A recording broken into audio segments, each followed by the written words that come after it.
Hi friends, welcome to Geethu's kitchen. ഇന്ന് ഞാനിവിടെ തയ്യാറാക്കാൻ പോകുന്നത് ഒരു ഇറച്ചിച്ചോറാണ് കേട്ടോ.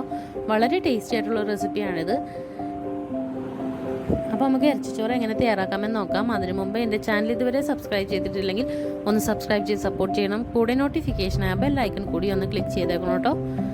അപ്പോൾ നമുക്ക് ഇറച്ചിച്ചോറ് തയ്യാറാക്കാനായിട്ട് ഒരു ചട്ടിയിലേക്ക് 2 സവാള ചെറുതായിട്ട് അരിഞ്ഞത്, ഒരു കഷ്ണം ഇഞ്ചി ചതച്ചത്, കുറച്ച് വെളുത്തുള്ളി ചതച്ചത്, 3-4 പച്ചമുളക് ചതച്ചത്, 1.5 തക്കാളി ചെറുതായിട്ട് അരിഞ്ഞത്, 2 ടേബിൾ സ്പൂൺ തൈര്, കുറച്ച് മല്ലിയിലയും പുതിനയിലയും കൂടി അരിഞ്ഞത്, ആവശ്യത്തിന് ഉപ്പ്, 1 ടീസ്പൂൺ മഞ്ഞൾപ്പൊടി, 3/4 ടേബിൾ സ്പൂൺ മുളക് പൊടി, 1/2 ടീസ്പൂൺ ഗരം മസാലപ്പൊടി, 3/4 ടേബിൾ സ്പൂൺ മല്ലിപ്പൊടി, കുറച്ച് വെളിച്ചെണ്ണ, ഇത്രയും ഇട്ട് നല്ലതുപോലെ ഒന്ന് മിക്സ് ചെയ്തെടുക്കാം.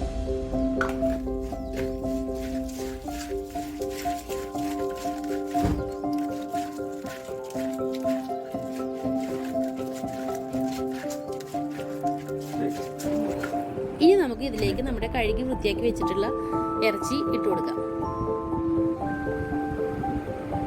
അപ്പം ഞാനിത് ഏകദേശം ഒരു 1.25 കിലോളം ഇറച്ചി എടുത്തിട്ടുണ്ട്. ഇനി നമുക്ക് നല്ലതുപോലെ ഒന്ന് മിക്സ് ചെയ്തെടുക്കാം. ഇനി ഇതിലേക്ക് നമുക്ക് കുറച്ച് ചെറുനാരങ്ങ നീര് കൂടി ഒഴിച്ച് നല്ലതുപോലെ ഒന്ന് മിക്സ് ചെയ്ത് കൊടുക്കാം.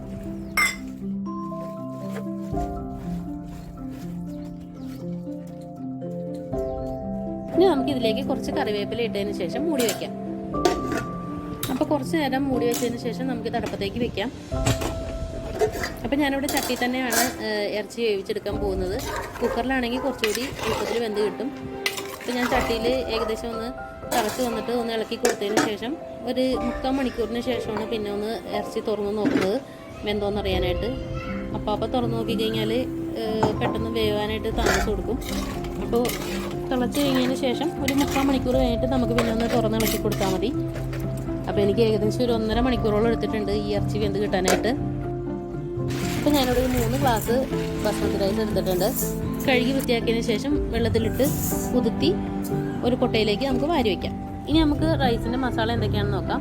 അതിനായിട്ട് ഞാനിവിടെ ഒരു ഉരുളിയിലേക്ക് 1.5 സവാള ചെറുതായിട്ട് അരിഞ്ഞത്, ഒരു കഷ്ണം ഇഞ്ചി ചതച്ചത്, കുറച്ച് വെളുത്തുള്ളി ചതച്ചത്, മല്ലിയിലയും പുതിനയിലയും കൂടി ചെറുതായിട്ട് അരിഞ്ഞത്, ഒരു തക്കാളി ചെറുതായിട്ട് അരിഞ്ഞത്, കുറച്ച് മഞ്ഞൾപ്പൊടി, ആവശ്യത്തിന് കറിവേപ്പില, 3-4 പച്ചമുളക് ചതച്ചത്, ആവശ്യത്തിന് ഉപ്പ്, ഇത്രയും ചേർത്ത് നല്ലതുപോലെ ഒന്ന് മിക്സ് ചെയ്തെടുക്കാം.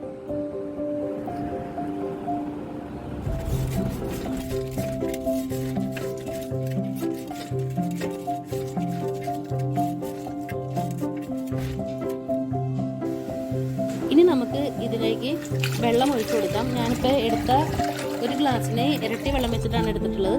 അപ്പോൾ എന്നോട് 3 ഗ്ലാസ് അരിക്ക് 6 ഗ്ലാസ് വെള്ളമാണ് എടുത്തിട്ടുള്ളത്.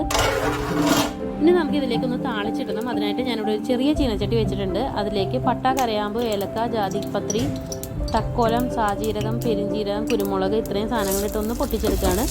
അത് നമുക്ക് ഈ വെള്ളത്തിലേക്കൊന്ന് മിക്സ് ചെയ്ത് കൊടുക്കാം.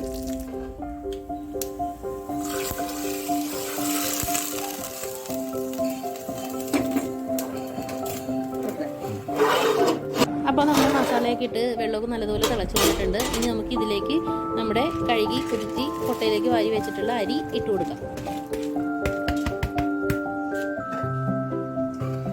അപ്പോൾ നമ്മൾ ഈ റൈസും ഇറച്ചിയൊക്കെ ചെയ്തിട്ടുള്ളത് താളിക്കാണ്ടാണ് കേട്ടോ. ഇനി നമുക്കിത് താളിച്ചിട്ടും ചെയ്യാം. അത് നമുക്ക് അടുത്ത് തന്നെ ഒരു വീഡിയോയിൽ ഞാൻ അപ്ലോഡ് ചെയ്യാം കേട്ടോ. അത് താളിച്ചിട്ട് ഇറച്ചിച്ചോറ് വെക്കുന്ന ഒരു വീഡിയോ. കുറച്ച് നേരം കഴിയുമ്പോൾ തുറന്നു നോക്കുമ്പോൾ നമ്മുടെ അരി ഏകദേശം ഒരു 3/4 വേവായിട്ടുണ്ട്. അതിലേക്ക് നമ്മുടെ വേവിച്ച് വെച്ചിട്ടുള്ള ഇറച്ചി ഇട്ട് കൊടുക്കാം.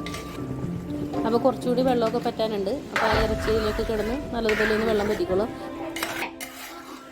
അപ്പോൾ ഞാനിവിടെ ഇറച്ചി മുഴുവനും ഇതിലേക്ക് ഇട്ടില്ല.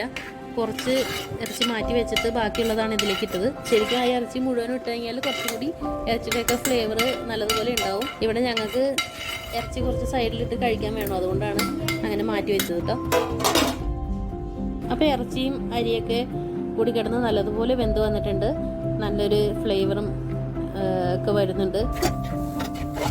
അപ്പോൾ നല്ലതുപോലെ ആയിട്ടുണ്ട്. ഇനി നമുക്ക് ഇതിലേക്ക് കുറച്ച് ഗരം മസാല പൊടിയും കുറച്ച് കുരുമുളക് പൊടിയും കൂടി ഇട്ട് കൊടുക്കാം.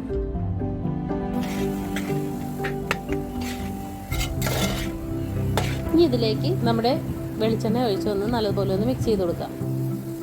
ഇപ്പം നമ്മുടെ അടിപൊളി ഇറച്ചിച്ചോറ് റെഡിയായി കഴിഞ്ഞു. വളരെ ടേസ്റ്റി ആയിട്ടുള്ള റെസിപ്പിയാണ്. ഞാനിത് ആദ്യമായിട്ടാണ് ട്രൈ ചെയ്യുന്നതെങ്കിലും ഇവിടെ എല്ലാവർക്കും ഇഷ്ടമായി. അതുകൊണ്ടാണ് നിങ്ങളുമായിട്ട് ഷെയർ ചെയ്യാമെന്ന് വിചാരിച്ചത്. അപ്പോൾ എരിവൊക്കെ എല്ലാവരുടെയും ഇതിനനുസരിച്ചിട്ട് പച്ചമുളകൊക്കെ വേണമെങ്കിൽ കൂടുതൽ ചേർക്കാം കേട്ടോ. ഞാനിവിടെ പിള്ളേരൊക്കെ ഉള്ളതുകൊണ്ടാണ് കുറച്ച് പച്ചമുളക് ചേർത്തിട്ടുള്ളത്. അതുപോലെ കുരുമുളക് പൊടിയും കുറച്ചുകൂടി വേണമെങ്കിൽ ചേർക്കാം. അപ്പോൾ നമ്മുടെ അടിപൊളി ഇറച്ചിച്ചോറ് ഇവിടെ റെഡിയായി കഴിഞ്ഞു. അപ്പോൾ എല്ലാവരും ഈ റെസിപ്പി ട്രൈ ചെയ്ത് നോക്കണം. ഇഷ്ടമായ ലൈക്ക് ചെയ്യണം. നിങ്ങളുടെ പ്രിയപ്പെട്ടവർക്ക് ഷെയർ ചെയ്ത് കൊടുക്കണം. എൻ്റെ ചാനൽ സബ്സ്ക്രൈബ് ചെയ്യാൻ ഒരിക്കൽ കൂടി ഓർമ്മിപ്പിക്കുന്നു. അപ്പോൾ എല്ലാവർക്കും ഗുഡ് ബൈ.